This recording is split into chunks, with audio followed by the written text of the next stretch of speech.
Jill Meagher was a 29-year-old Irish woman living in Melbourne, Australia, with her husband Tom. She worked as a radio broadcaster for ABC and was widely regarded by friends and co-workers as friendly, witty, and deeply compassionate.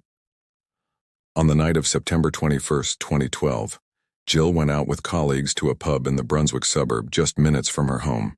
Around 1:30 a.m., she left the bar to walk home alone. It was a route she had walked before, familiar, well-lit, and just a short distance away. But she never made it. Her husband reported her missing the next morning. At first, police suspected that Jill may have run into trouble or chosen to stay with a friend. But as time passed, concern grew. Surveillance cameras from the street showed Jill walking alone, and in the final known footage, a man could be seen approaching her. Police identified the man as Adrian Ernest Bailey, a 41-year-old with a long history of violent sexual offenses. He was on parole at the time of Jill's disappearance for a series of rapes, and had served multiple prison sentences. After police questioned him, Bailey admitted to raping and murdering Jill Meagher. He told investigators that he followed Jill, forced her into a side alley, sexually assaulted her, and then strangled her.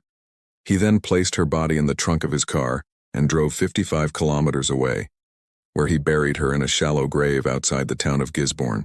Bailey led police to the site, and her body was recovered 6 days after she vanished. The revelation sparked outrage across Australia. Not only was the crime brutal and senseless, but Bailey's release from prison despite a violent record raised serious questions about the parole system. Public protests were held in Jill's memory, and over 30,000 people marched in Melbourne to honor her life and demand change.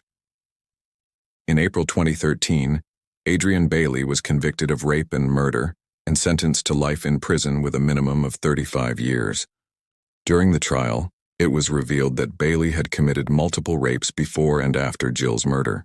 He was later convicted of additional sexual assaults committed before his arrest and given further life sentences. Jill Meagher's husband returned to Ireland after the trial, but remained in touch with advocacy efforts in Australia. Jill's story became a turning point in public awareness around parole reform, street safety, and violence against women.